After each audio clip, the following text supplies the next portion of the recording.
Today's episode features some quite shocking information from Dr. Shi, whom I interviewed again recently. And I wanted to present this to you in a topical form in one video because really it's just quite amazing to me. We're talking about what age should you start taking or consider taking Nmn. Now, I'm not saying you should or should not take Nmn, first and foremost, at any age. But if you're interested in reaping the benefits that myself and others have felt from taking Nmn, what age is the right time to start taking it? Well, before I get there, first I wanted to play you another clip where Dr. Shi talks about the root benefit of taking Nmn and how it can reduce inflammation for arthritis sufferers. For arthritis, I believe the mechanism is through the anti-inflammatory property of Nmn and NAD and the whole NAD metabolites. And so the NAD and NAD metabolites, and put in this way, have very potent anti-inflammatory properties, probably better than many of the anti-inflammatory drugs that are sold. So I think it's really important to start there because we need to understand why Dr. Shi thinks Nmn is helping people so much, because it's reducing their inflammation. Okay, great. Inflammation can cause all sorts of diseases. It can exacerbate allergies. It can cause migraine headaches. It can cause anxiety attacks. There are many things that inflammation can cause. And when we reduce inflammation, these symptoms typically do go away. So if Nmn is a better anti-inflammatory than, say, ibuprofen or other drugs can be, then what age should we start taking Nmn? And this is where things get really interesting. What we have found is a very sharp decline in NAD levels around 30 years of age.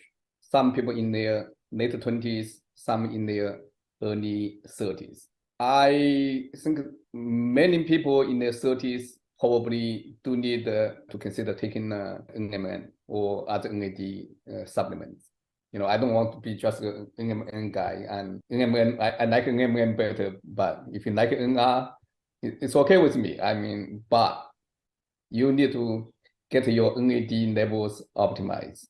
The difference between someone in their 30s and someone in their 50s is not huge. Because most people in their 30s are already deficient. You may continue to go down a little more, but the important point is in your 30s, you are very likely to have suboptimal NAD level. So NAD elevation, or I call it NAD optimization, will most likely improve your health and keep you away from serious health problems. So if people in their 20s and 30s should get their NAD levels tested, and if they're low, start taking Nmn, what's wrong? Like, what happened to the population? When I began to wonder is like, why? Why are people's levels so low? And Dr. Shi talked about the fact that it's not that we don't have enough NAD in our food supply per se. It's that we are so inflamed that our CD38 levels are going up and we're depleting our NAD much faster. Yeah, I just can't help but wonder when you think about younger people. I think, well, if they're pretty much doing everything right, what's wrong? You have about 25% of the young people who are deficient in NAD. 25%.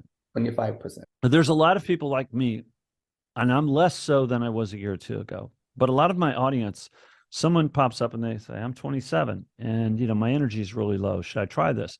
And most people's reaction is you're too young. No. Exercise, diet. It's never too young. Okay. If that's too young, I would not supplement my 6-year-old daughter with Nmn.